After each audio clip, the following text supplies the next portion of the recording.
And now a special reading of Treacherous Gluttony by M1 and Me M2 too. with narrator Mr. Wasu. Why, thank you. Let us begin. Shut up! If you like what you heard, make sure to check out the description of the video. There's a link to buy the book. You can get it now for only $2.99. And now, let's begin. Chapter 1.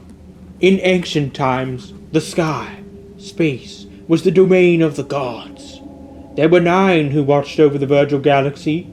First, there was Apollo, god of light and truth. He looked down on creation, sending light and healing to the faithful. He was chief amongst the gods. There was Set, god of fire and chance. He brought warmth, but also chaos to the people of Virgil. Set loved the goddess Ishtar, who brought love, fertility, and desire to the people. She was known as the Queen of Heaven, and was second only to Apollo in adoration. There was Dionysus, god of the vine and feasting. He blessed the galaxy with merriment. There was Morpheus, who guided mortals to rest. He comforted them with dreams and advised them with visions. There was Ceres, goddess of the harvest, growth, and life. She taught the people to grow and tend crops.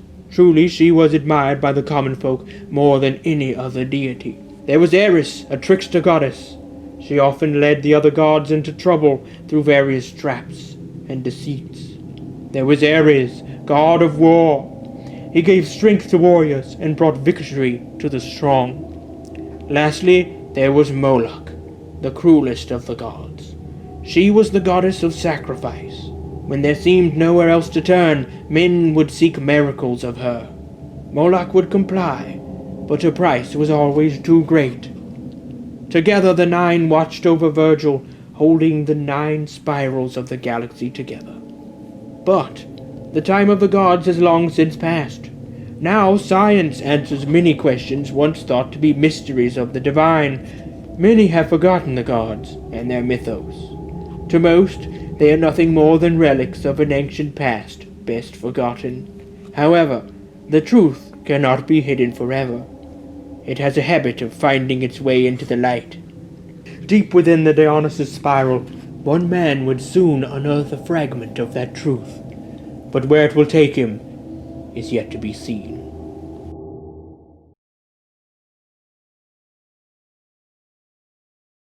Ictales 3 lazily drifted round its home planet of Ichthys.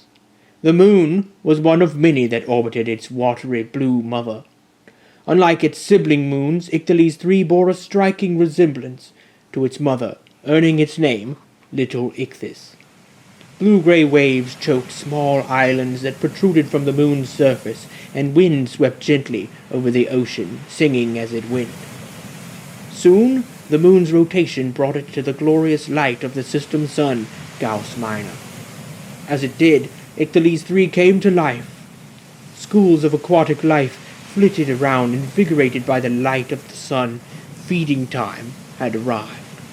Some 50 feet above the ocean, a large, dull-looking hovercraft poured feed from a rusty feed bay. The feeder craft was dull, metallic gray, with blocky frame, covered in patches of rust. It was industrial and ugly. The Isofarm logo was painted on the side of the craft, and had nearly peeled away under the constant abuse of the salty spray. As the last of the feed tumbled into the water, thousands of hungry creatures quickly snapped it up. The feeder craft's bay closed, accompanied by a loud warning beep. Then the vessel rose into the air and moved off to resupply. This was done at Bejo 1, one of 5 artificial islands constructed around the moon. Each had been built to watch over a certain sector of the sea, meaning they each specialized in harvesting different produce. Bejo 1 was home to hundreds of personnel, and also acted as the main headquarters of Isofarm's interests on Ictales 3. The island was a hexagonal shape at its base, jutting into the sky like a massive buoy. The 6 points of the hexagon were cut with great inlets, which serviced large produce barges. The center of the structure was made of a smaller octagon, hollowed at its core, to house a massive cargo elevator. The elevator was used to transport various harvested products from the processing plant on the island's 2nd level. The central structure mainly housed personnel, along with various maintenance equipment. The uppermost level sprouted into a flat dish as broad as the station's base. Here, a large hangar housed products before they were shipped into space. Ixalis 3 was a commercial harvest world known for its large variety of sea life. It was not known for excitement. Some would call it a backwater, while others would recognize it for the industrial machine that it was. Isofarm, one of the galaxy's megacorporations, shared rights to the moon alongside the Ichthys government. All across the watery moon, various feeder craft worked to deposit food to all kinds of creatures. Fish, eels, mollusks, and sea vegetation were farmed here. On the surface of the island, a young man stepped out of the busy bustle of workers and cargo activity to peer into the bright blue water. He leaned over the island's railing and stared sleepily into the ocean's cold depths. Suddenly, a large wave slammed into the island, sending cold, salty spray into his face. The fellow let out a shriek as the icy water slapped him. Blast it! I hate this! Footsteps approached from behind, causing the man to turn. He wiped the salt and blonde hair from his face. Ron, there are better ways to wake you well with that. Let me do that again. Ron, there are better ways to wake yourself up in the morning. A voice chuckled. Oops. A voice chuckled, try to do your job! Ron focused on the speaker. It was Jarl, his younger brother. He had the same pale pink skin as Ron and a slightly larger frame, with dark hair instead of blonde. Ron's eyes were a greenish-brown, while Jarl's were just brown. Both wore jumpsuits, but Ron's was a blue-gray, while Jarl's was yellow and black. Jarl also wore a prodding sense of humor. You should wake up like me. It's much less, hassleful. Jarl said, looking slightly confused as he invented a new word. Ron rolled his eyes. Bro, I wake you up in the morning, and that's only because you sleep on the floor. Jarl frowned. No, I don't. I sleep on the bunks just like you do. But that's not where you wake up, is it? Ron parried. This annoyed Jarl, and he stepped closer. I'm just a really restless sleeper. Ron shook his head. It's more like you crawl around in your sleep and end up parked in front of the front door. He then added under his breath. Can't help but trip over you. Well, my dreams are really realistic, you know. You have dreams, don't you? Ron smiled and sighed. Don't tell me you think there's a smiler hiding under your bed. Jarl stepped closer. Hey, don't do that. What? Ron grinned. That thing where you try and make me feel stupid. It could happen to you, too. The sleepwalking thing. We are related. Jarl continued.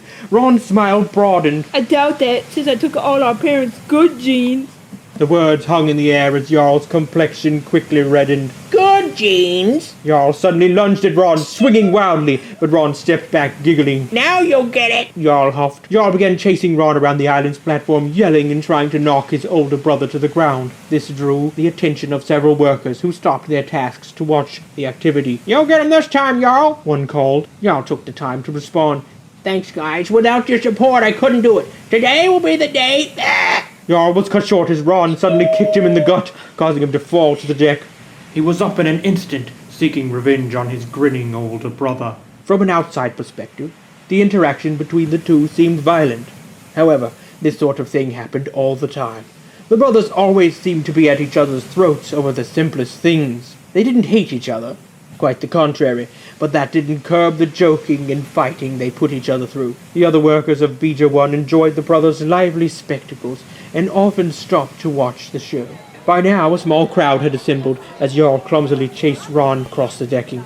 Ron sidestepped another of Jarl's punches, but slipped on the wet deck. Jarl didn't miss his chance and leapt atop him. You trying to make me look stupid in front of everyone? I'll wipe that grin off your face. This brought roars and hoots of laughter from the jovial crowd. Now even more people stopped working to get in on the fun. This was the next episode of the Brody Brothers feud. It was a must-see. You really do suck at fighting. Ron forced out as he struggled against his heavier opponent. If you weren't so strong, you'd be helpless. Ha! This time I got you, pretty boy. Jarl laughed triumphantly. Ron shifted his weight in order to escape, but Jarl was too heavy. What did you crushing me, sleep stalker? The fight continued and workflow on Bija 1 stagnated as more workers flocked to see the fight. Everyone was in a good humor as a figure began pushing its way through the crowd. Jarl bellowed, I think I got him, guys. right before a pair of cold blue arms grabbed him, pulling him away from the downed Ron. Jarl struggled against the newcomer and turned to find his Moscow brother Toby. Boss is coming, guys. You fellas can't afford to get in any more trouble. You'll get fired for sure. Toby hissed in his squeaky, croaking voice. Ron looked up at Toby to see the blue-skinned fishman nervously glancing around. Toby was a moss gull, native to Ichthys. His blue-gray skin glistened as anxiety brought a new layer of slime to its surface. Moss gulls were generally short, broad humanoid creatures with webbed hands and feet. Their heads were large and round, adorned with two gleaming eyes, and a broad, floppy nose that extended slightly over their enormous mouths. Moss gulls were an amphibious species known for friendliness and a propensity for overprotective behavior. Luckily for Ron and Jarl, Toby was their adopted brother, and often looked out for them. He definitely saved their necks quite a bit. Toby wore a jumpsuit identical to Ron, but the sleeves were rolled up. Toby also had a small charm of the goddess Sarah's dangling from his front zipper. Jarl brushed Toby off as his slime began to seep into his jumpsuit. Toby, you're slimy. Toby ran his hands along his forearms in self-awareness. You two are gonna get trashed if Boss finds out about this. He trailed off as the crowd quieted. Some 50 feet from the conflict, a small gray hovercraft came to a stop. An angry dark-skinned man squeezed himself out and glared at the gathering. It was Boss Long. He began maneuvering through the crowd, making his way towards the brothers. Ron's smile quickly faded. Bless it, it's the boss. Jarl dashed into the crowd. I'm out, boys, peace. Toby and Ron rushed to blend in as the crowd cheered the fight's conclusion. You almost had him, Jarl, someone yelled. This brought another round of laughter. What is this? Do you all think it's a holiday? Not even Set himself could cause such a ruckus. The speaker was Boss Long, a girthy, dark-skinned human with a gap between his teeth and an angry demeanor. Boss walked into the center of the crowd. Come on, back to work, everyone. We've got a product to move. With that, the crowd dissipated, heading back to their workstations, but not without several exaggerated groans of displeasure. Jarl and Ron jogged away from the mess as Toby hopped and skipped in an attempt to keep up with his taller brothers. We need this job, y'all. Ron grinned. It's too much fun to stop. Maybe for you two, but after going to the deep, dark depths of the ocean, you should see the things I have to harvest. Jarl complained. Toby jumped in. You're just the best at it, y'all. That's why you get to do it. Jarl seemed to inflate with pride at this. Well, that goes without saying, Toby. You know, one day you may be able to rise up to my level. More like fall down to your level. Ron prodded. At this, the three laughed. Together, they left the outdoor walkway and entered the bakery. The bakery was a large, dull building, painted a dark blue-gray, accented with yellow safety lines. Its ceiling was high, and the atmosphere was exciting. This building housed the infiltrator craft. These were organized along the wall, in long rows sorted by model number. In the center of the building, a pair of massive metal doors covered the floor. These would open to allow infiltrators to enter the ocean below, while keeping water out during storms. Large cranes moved along the ceiling, transporting infiltrator craft to the waterlock below. Isofarm used infiltrators to better control the various creatures of Icthalese 3. Infiltrators were small submersible craft, which bore a rough resemblance to certain sea creatures. The ships were not nearly as elegant as a real creature. In fact, the vessels were little more than crude approximations. However, they still served their purpose, which was to allow the craft to change its shape in a limited fashion by extending fins, spines, and plates. Even their movement was meant to mimic specific creatures. Many wiggled, undulated, and slithered through the water. These functions were key for the main purpose of the two submersible types, guides and lures. Guides were used to blend into large schools and guide them towards nets and traps for easy harvesting, while lures were used to maneuver violent predators or abnormally valuable species. Beta 1 housed 11 infiltrator models, some of which were capable of 2 or 3 transformations. Each of these were piloted by people like Ron, Toby, and Jarl. Y'all, you're late. Shouted a thin Escanor woman. The speaker was Jarl's squad leader, Shalina. Her face bore a serious, if not annoyed, expression. Shalina was quite an anomaly, as Escanor were not a species one would expect to find in the fishing business. If nothing else, the species was renowned for its universal loathing of exposure to water. Escanor generally wore only a small amount of clothing due to a thick layer of short, golden brown hair that covered the majority of their bodies. Selena wore a pair of yellow shorts and a dark shirt, as well as a pair of high boots. Her tall ears pointed skyward, twitching in annoyance. Her long, graceful chin sloped down to a delicate mouth, and her eyes were a large, beautiful amber. Jarl turned to his friends. Later, boys. The wife is calling. She always nags me when I'm late. I don't know how much longer we can stay together, actually. Ron and Toby chuckled at the joke and waved to Jarl as he moved toward his squad coordinator. Honey, I'm home, he called as he approached. This earned him an annoyed shake of the head from Selena. Brody, you do realize we have a quota to make, right? We should gear up too, Toby said.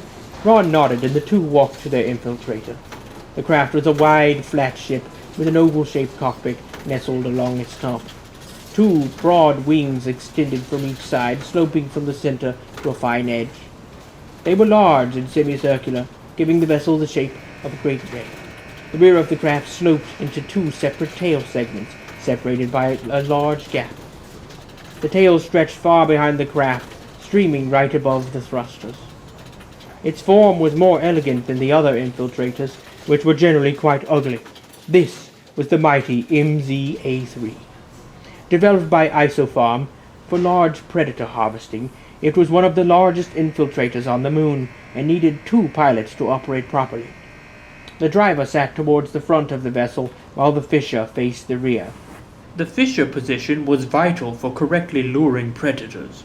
The operator had to attract the predator's attention and keep the driver aware of its position. Ron was the pilot, and Toby was his fisher. Jarl's squadron, playfully called Worm Squadron, fulfilled a completely different role. Worm Squad was a guide-type squadron and piloted the ILL-43. These craft were long and thin, making a good imitation of a slithering, writhing creature. The ILL-43 was not something many pilots wanted to drive. Its work was nerve-wracking as it required blending into schools of dark, twisted creatures in the deepest parts of the ocean. All ILL-43 pilots to your ships. Deployment in 5 minutes. A loudspeaker announced. Selena scrambled to ready her squad. They were a light-hearted bunch, mostly because of Jarl. With that, the Worm Squad joined the bustle of activity and entered their craft. ILL-4311 through ILL-4315 made up the squad's members, Jarl's calling number being ILL-4313. His infiltrator was one of the two darkly colored craft, with a bright yellow stripe running down its flank. One by one, the craft were plucked from storage and deposited into a queue. Inside Ron's MZA-3, he situated himself in the pilot's chair. He suddenly flinched as something poked him in the rear. A small plastic utensil jutted from the seat crack. He yanked the offending tool out of his seat and squeezed it between his fingers. How do y'all find the time to crawl around in my ship? He mumbled under his breath. Doesn't he have better stuff to do? He could see a shrimp for starters. Behind him, Toby began chuckling as he adjusted his own seat. He turned around to peek at Ron, barely able to hide his smile. Ron stared back and noticed Toby's goofy grin. You little backstabber! He fumed in mock indignation and threw his utensil at the boss call. Toby dodged and giggled in his squeaky voice. Another announcement sounded from the loudspeakers. MCA 3-1, prepare to join the launch queue. Ron let out a slow, relaxing breath. Ready, Toby? Toby nodded in excitement. The Matadorm's a tough hunt, but I like it more than the others. Maybe you do. Ron said as he ran his hands through his blonde hair. Those stinkers always have something up their sleeves. He added uneasily. They're too smart. A beep sounded as Toby began testing his communication system. Control, this is MZ-A3-1 initiating contest. After a short pause, the controller's voice echoed over the comm. Check complete, MCA 3-1, prepare for launch. Ron took a deep breath and closed the infiltrator's doors. They hissed as an airtight seal formed. Ron glanced up to his control panel. Alright, Toby, we need to bring in 2 Matadorms and 1 Licorice today. Toby nodded as he cycled through his various lure loadouts. Busy day. We'll have to restock on lures. Looks like Ictus is having another festival in the capital. All the important guests will want to taste of some exotic predator. I wish I could eat some. Toby sighed. High above, one of the cranes began lowering its claws from the ceiling, preparing to lift the vessel into the loading queue. Better start saving. Ron chuckled. It would take nearly a whole year's salary to buy a pound of the Metrodome. Maybe even more for the Lakers. Toby stared off into the distance. Do you think it's worth it? Of course not. Ron scoffed. It's just a big fish. How do you know? Have you eaten any? It could be such heavenly food, it's worth the price. You know I haven't. A loud beep came from Toby's comm relay. It's from ILL 4313. That's Worm Squad, right? That's y'all's number. What's he want? Ron said. Toby's webbed fingers moved across his controls. Jarl's voice came from the system. It's dark and cold. Where's the light? Toby, is that you? Can you hear me? Sounds like he's in trouble! Toby flipped a switch and responded. Yo, this is Toby! What's wrong? What happened? Are you in trouble? The lights are going out. Toby, are you there? Jarl yelled. Toby turned to Ron with a concerned look before squeaking. Yo, hang on! We'll get some help somehow! Ron glanced out the side of his viewport toward the waterlock. Worm Squad's infiltrators were slowly being lowered into the water. 3 of the 5 were still waiting in queue, one of which bore Jarl's yellow stripe. Jarl had thought it would be cool to paint his name on the side of the ship. Selena didn't appreciate that, but the name was still there in all its gaudy glory. Toby began to release slime from his skin in a stress reaction. Jarl croaked and hissed amongst an unstable connection. Toby? Dark. Cold. So lonely. Yo! Toby screamed. Ron, we gotta help him! Anger washed over Toby as Ron didn't move to save his brother. Ron, what is wrong with you? Suddenly, a second voice broke over the comm. Too cheesy, Jarl. Another followed. This is why our squad can't get any respect.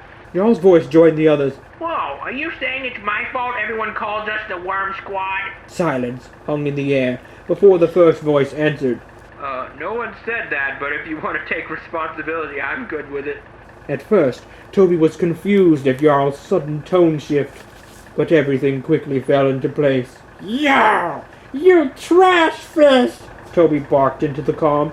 Jerk! The other voices laughed as Toby vented on Jarl. The cacophony was quickly silenced by Selena's voice. Everyone shut up! I swear, this is why they call us Worm Squad. She was angry. Y'all, you take the lowest position today. The other voices thought this was hilarious. Looks like you'll be cold and lonely after all. No, don't treat me that way, baby. Jarl complained. Don't you love me? Selena broke into a rage, but the others just burst into another round of laughter. The comm snapped to silence as Toby flicked it off. He is always messing with me! He messes with everybody. Ron added.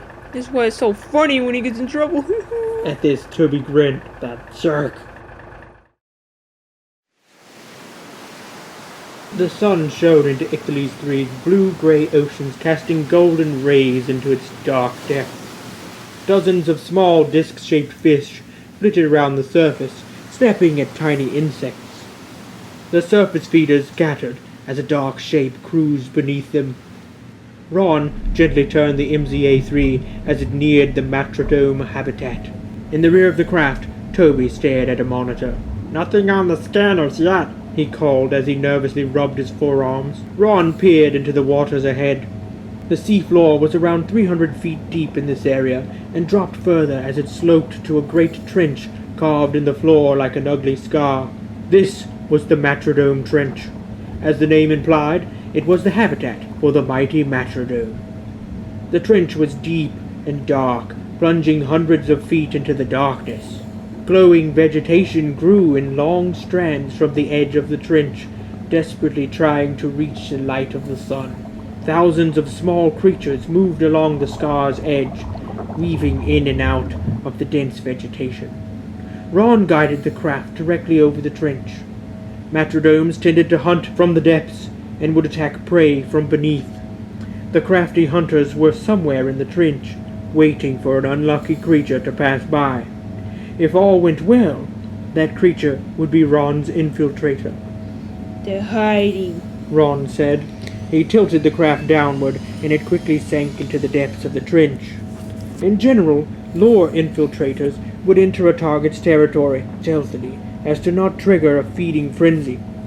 Most pilots chose to sneak around the edges of the target's territory, waiting for the perfect chance to begin fishing. Fortunately, the ship had been designed for this. Toby, put us in stealth. The fishman tapped on a set of mechanical keys. There we go. The ship groaned as its body changed, retracting various fins and dimming the lights. Ron continued the dive, squinting at the loss of his headlights. The cabin lights also faded out and were replaced by the red glow of stealth lighting. Seems like they could have figured out a way to make the stealth mode a little more palatable. Ron complained. Stealth was a necessity when hunting Matrodome, as they were attracted to light, typically feeding on bioluminescent creatures. Life on the dark planet of Kot-Leem had conditioned the creatures to be top-tier predators. They were fast, and often lurked in the darkest depths of the ocean. As such, they were difficult to harvest, often being too intelligent to catch by normal means. A small red blip suddenly appeared on Toby's scanner. We got one off to the right, he called excitedly. Are we ready? Ron cut the engines, allowing the craft to drift. He checked the depth gauge. It read 443 feet. He surveyed the water around him. Wait up a second. We don't want a repeat of last time. Toby nodded. Oh, well. The scanner lit up again, quickly followed by blip. 2 more. Ron began searching the waters again. Let's see just how many we're dealing with. Another one. Toby whispered. Steady. We'll try and get the one in the back. Ron hissed. Another dot appeared on Toby's scanner. It broke off from the group and began moving toward the ship. Toby's eyes widened. One's coming this way. The light on the scanner continued steadily moving toward the ship. Ron gripped the accelerator in anticipation as a massive shadow began to form in Toby's viewport. Toby nervously fidgeted with his hands. The light continued to close in. Then, suddenly, the creature's form came into view. First one, then another glowing red eye appeared, blazing like brilliant campfires. Toby swallowed hard. Ron turned back, straining his neck to see the incoming creature. Gradually, more of the thing came into view, revealing its frightening form. The creature's head was by far its most prominent feature. A strange, bony hood enveloped its neck, protruding past the head, forming 3 horns. The shorter of these rested atop the hood, while the others jutted forward from either side. The odd head was mounted on a long, scaly frame with many flipper-like appendages that propelled the creature through the water. Its body was long and thick, ending in a broad, sweeping tail. 2 strange arms, complete with shoulder and elbow joints, were tucked under the creature's belly. On each of the creature's fists protruded 2 menacing spines. This was the Matrodome, one of the mightiest creatures in the galaxy. Its size was immense, measuring more than 100 feet in length. The sight never ceased to inspire awe in Ron. Here it comes. We're gonna get this one? Toby questioned. Ron paused before speaking. Something felt off. Hold it. Just hang on. Toby crossed his arms impatiently. Although Toby pretended to enjoy his job, he didn't handle its stresses very well at all.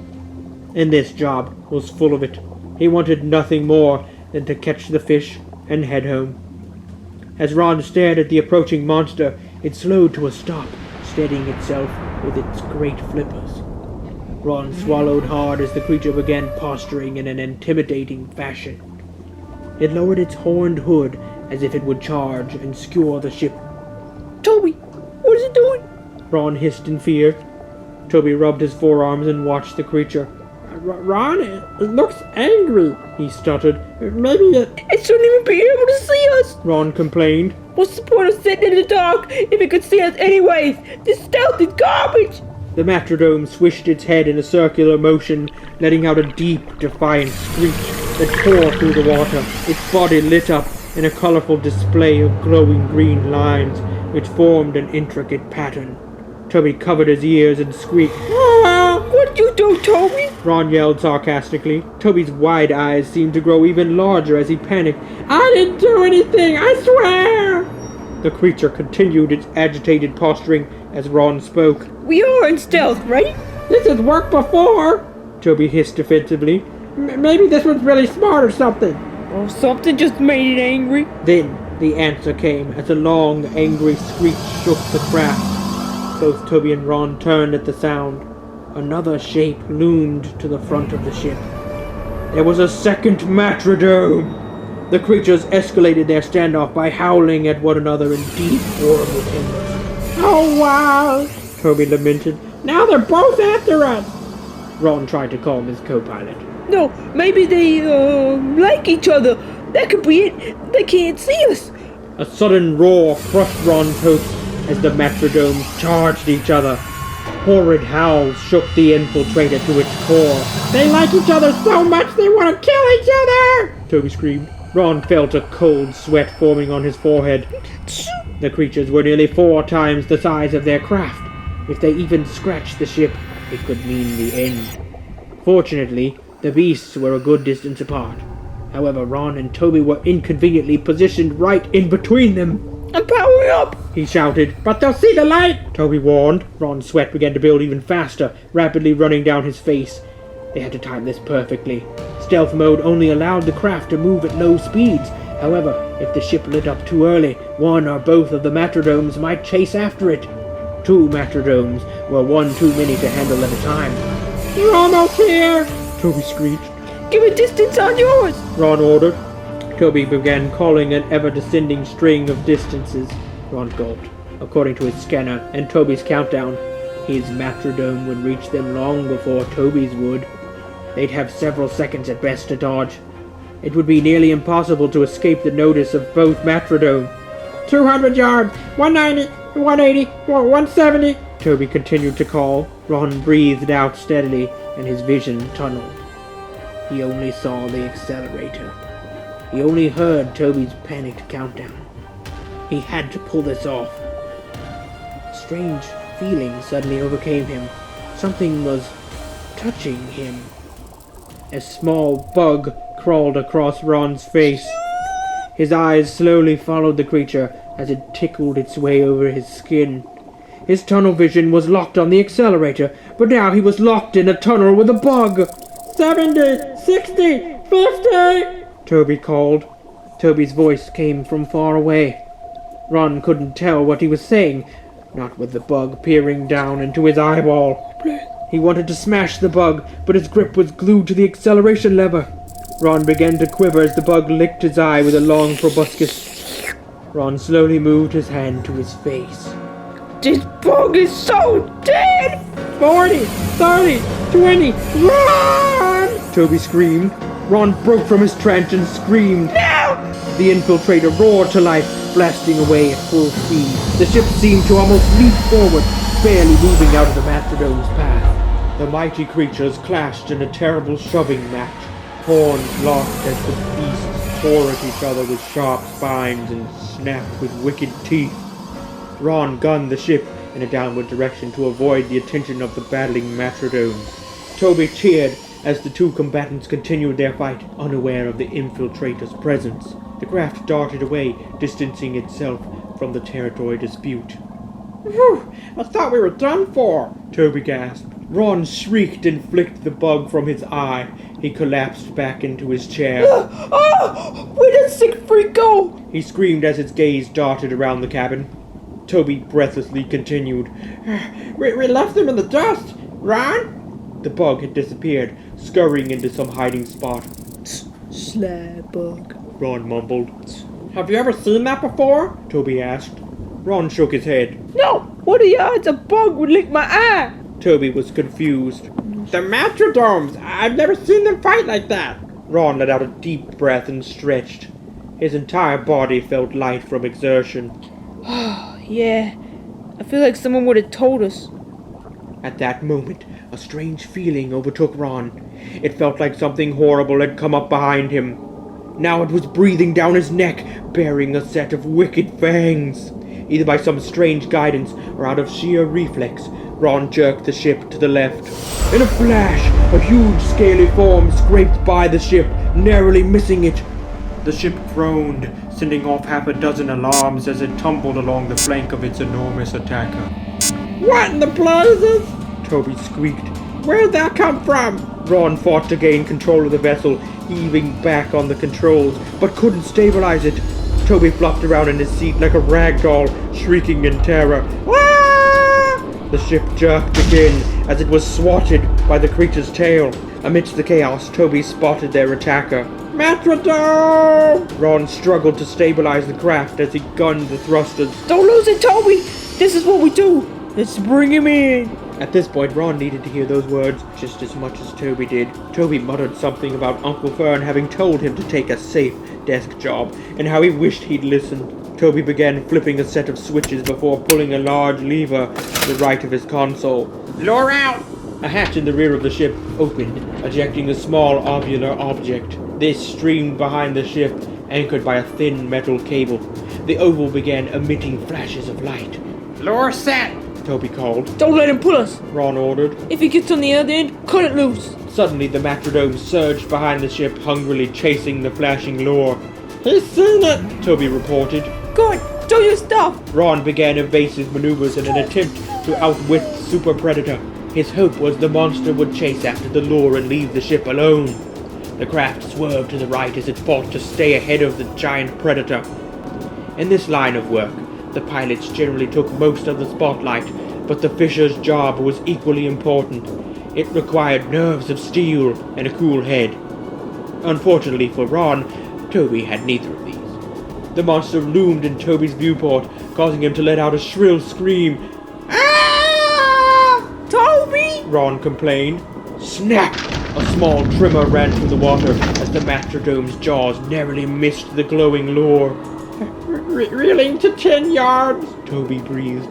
The angry beast rapidly surged after the bait, extending its long neck from its horned hood. In an instant, its jaws closed around the lure, yanking the ship back. Toby slammed his fist on a large button, cutting the lure loose just in time. Smooth as ice, Toby. The ship continued speeding through the water as Ron fought to gain distance from the hungry predator. It seemed confused that the lure wasn't good to eat. I'm gonna try to lose some depth! Ron shouted as he changed the ship's angle. Launching lure level 3. Are we near the harvest site? Toby asked nervously. Ron searched his monitor. 2 miles out! Another roar interrupted him, sending shivers through the craft. Ron gritted his teeth. Another lure launched, this time flashing in a more tantalizing manner. This seemed to renew the jilted hunter's interest. With a burst of speed, it caught up to the rear of the craft. Run! Toby yelled. Ron jerked the craft to the right, narrowly whipping the bait from the monster's jaws. The beast roared in anger as it reoriented itself to stay on the lure. The patterns on its skin pulsed in a threatening glow. Green light flashed into Toby's eyes. No turning back, he's super mad now! Ron shook his head and clicked his tongue. We're too far out! Don't give me that, we can make it, right? Toby pleaded. 1 mile out! Hold him off, Toby! Toby slammed his webbed fist into his dashboard and took a deep breath. With what? With a sudden jerk, the ship whipped to one side. Ron lurched forward in his seat. A clang sounded as the now empty bait line slapped into the side of the ship. Blast! It snapped the cable! It's right on us! Toby shouted. The Matrodome tore through the water, swiping its left talon. The long spines on its fist collided with the trailing bait line, sending tremors through the craft. Toby quickly cut the line, but the beast was less than 10 yards behind them. Half a mile! Ron yelled over the engine noise. He quickly reached out to open the comm with the harvest station. MCA 3-1 coming in fast with Matrodome in tow! Please respond! Toby stared at the dangerously close monster as it glared at him with hungry eyes. His hands fumbled on the controls, and he chambered another lure. Copy MCA 3-1. Harvest is ready for you. Proceed to the point on your map. It's right on us! Toby screamed.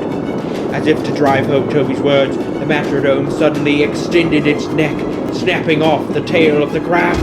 The bite shook the entire ship, jolting Ron's grip from the controls. The depth gauge showed 50 feet. They still needed to get closer to the surface. I'm sorry, Ron! Toby began remorsefully. I'm at full speed! We're gonna make it! Ron yelled. Time seemed to slow as the ship neared the harvest site. The lights dimmed, and the craft shuddered as Ron pushed it to its limit. Toby's eyes widened in terror as the monster shot its neck forward again. Hungry jaws snapped into graft. Toby slammed his fist out, launching another lure. The lure shot back, colliding with the Metrodome's snout, stunning the beast. In a flash, the MTA-3 burst from the water, trailing a glorious arc of ocean spray. The Metrodome was right behind it, as if the two were linked together. The Metrodome had them, but the ship was in position. The great maw of the Harvester loomed above them. Kaboom! The Harvester roared as it fired a massive harpoon. The projectile tore into the pursuing beast like a spear thrown by Ares himself. The Metrodome bellowed in one last painful moan, but it was trapped in the Harvester's grasp. The beast twitched in horrid death throes, but finally lay still. The hunt had ended. The infiltrator slammed back into the ocean with a giant splash. Toby unbuckled his harness and rushed over to Ron, nearly stumbling on the unsteady floor. We did it! Ah! For a while there, I didn't think we'd make it. Ron laughed. The two hugged and let out sighs of relief. The Harvester really saved us. The thing is super accurate. Ron sighed. That's some great artificial intelligence. Toby laughed. Robots don't operate those. Cousin Gormy is one of the controllers. Ron froze. The precision strike that had saved them had been fired by Toby's cousin? Wait, Gormy? He has yellow skin, right? Yeah, that's him. Toby beamed. Ron gulped. Toby, are we talking about the same Gormy? Toby nodded. But Gormy has awful eyesight! Ron shouted in disbelief. Toby thought about it for a second. Oh, yeah. We're actually lucky to be alive. Uncle Fern helped him get that job. Ron sighed and flopped back into his chair. An uneasy sensation suddenly overtook him. Something felt wrong. He glanced down to look at his clothing. Toby, you slammed me! That's the end of chapter 1, and it took us forever to read this. Wasn't that exciting? Imagine how long it will take you to read it. That's a good thing, by the way. That's a good thing. Yeah. Go Let us read. know what you thought. Only Yeah, $2.99. yeah, you can get the book for as low as $2.99. Or if you want to be able to check all my spelling, it's very good for like grammar. If you're trying to learn grammar and you want to like See how not to do it? how not to do grammar and how to like correct people. This is perfect. This is like the Grammar's Nazi's Guide to the Galaxy. There you go. Buy You it can get the today. digital for $2.99 and the physical for only $20. What a deal! Link in the description. Quit singing. $19.89. That is the price, not $20. Only $19.89. Did I say $19.89? I did. $19.89. Buy it So today. old. Thanks, guys. Cut this out.